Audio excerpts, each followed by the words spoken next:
It is much easier to say to a friend, "I'm sorry, I'd like to go, but I have to go to night school," than it is to say, "I'm sorry, but I have to stay home and study." Your friend is likely to be skeptical. And once he finds that your program is elastic, your case is doomed. Welcome to SUCCESSWRKS, your partner in success. If you are someone seeking success in your life and career, subscribe to our channel and use our videos to get some great inputs on how to earn more money and live a better life. Most of us live in the street of by and by. We honestly intend to do certain things, and for some strange reason, we keep on intending to do them. There is nothing especially difficult about them. They demand no gritting of teeth, no heroic sacrifice. They are simply not as pleasant as certain other things. They do not have to be done until a certain time, or perhaps there is no particular time at all which they have to be done. They can be done just as well tomorrow as today. So we put them off till tomorrow, that tragic tomorrow that never comes. We become members of what one writer has called the going to family. We enlist in the army of procrastinators.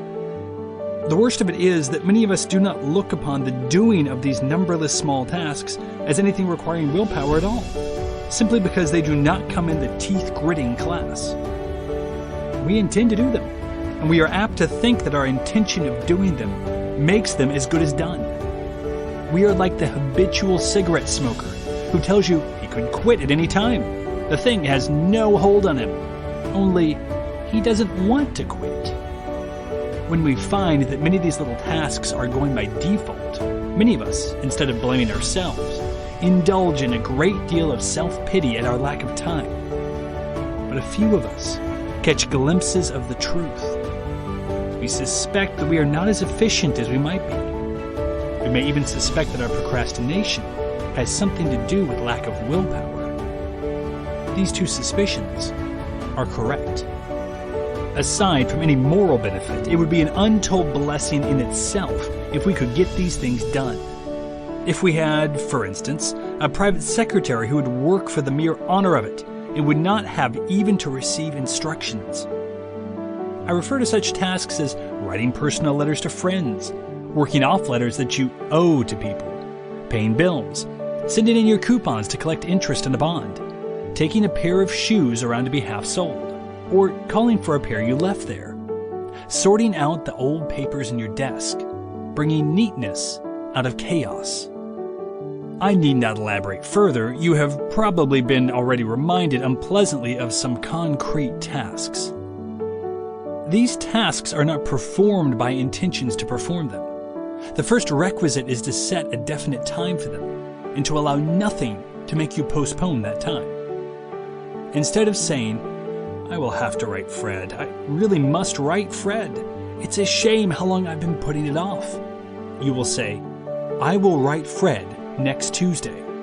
Or, "I will write to Fred not later than next Tuesday."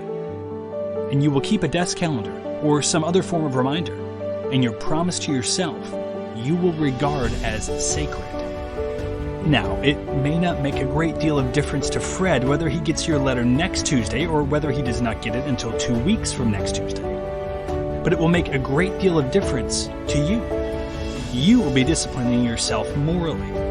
You will be building up a will. Beware of curling your lip because these tasks are individually insignificant.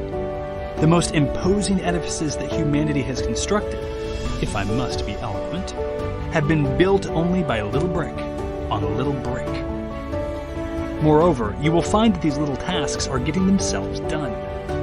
You will live a completer life, free from the ever-present preoccupation of tasks unfinished. And you will experience the peculiarly delightful gratification that comes from a sense of efficiency. Note that there is nothing rigid or brittle about such a program. You may not want to write Fred immediately after you get his letter, for you may not want the correspondence to be too frequent. But by marking a certain definite time, you can do what you had not previously done. A program of work may be laid out for the year, for the week, for the day, or for the hour. Or one program may be contained within the other. You should lay out your longest range program first, for that will define the direction and scope of your efforts. The nature of this long program will depend upon your ultimate purposes in life. Your aim may simply be general culture, but even in this instance, you will realize that haphazard reading is of little value, and you will draw up a list of books to be covered that year. Or you may decide that specialization would be more beneficial, and you may say to yourself, "For the following year, I will devote my evenings to the study of money and banking."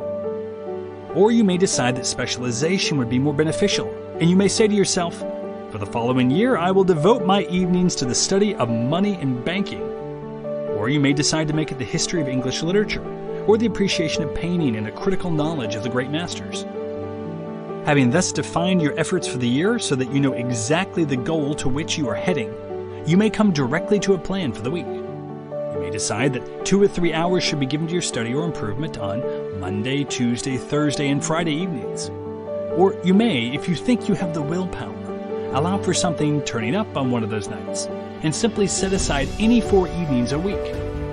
I insert the phrase, "if you think you have the willpower," because this more elastic plan does, paradoxically, require more willpower than the more rigid program.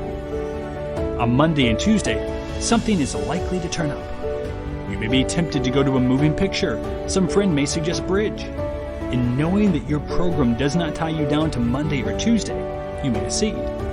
But you will find yourself paying for it heavily at the end of the week.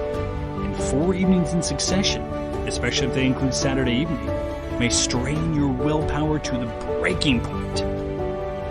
Moreover, in making engagements ahead, you are likely to overcommit yourself. "I suppose I could learn it just as well at home as by going to night school," you have often heard people say. "But I find that I can't study at home." Here is proof that home study requires more willpower than going to night school. Yet night school is far more rigid, both in its evenings a week and in its hours during those evenings, than home study could possibly be. It is precisely because of this rigidity that night school is easier to attend. But a further element must also be admitted.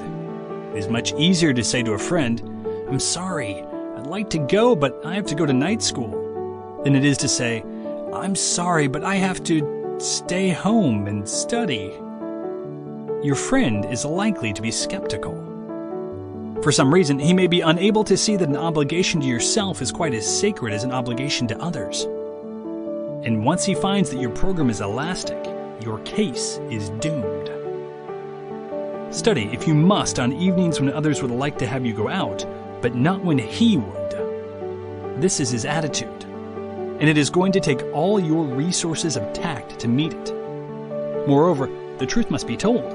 We are ashamed of having our friends discover that we are seeking self-improvement.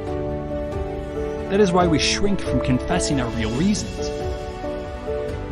Your first tendency, doubtless, especially in drawing up any program of work or of little things to do in a single night, will be to plan too much. You will find yourself greatly underestimating the time it takes you to perform a particular task, or greatly overestimating the number of tasks you can perform. A program is valuable if for no other reason than that it brings out, as nothing else could, how you have been frittering away your time before you started to formulate programs. Even if you do not live up to your schedule, you will probably get more work done than you would have without one. But it is bad policy habitually to overplan. You may arrive at the point where you will not even expect to live up to your scheme. It is much easier for the discipline of willpower to plan modestly and to carry out your schedule than to plan greatly and fail. The first builds self-confidence. The second destroys it.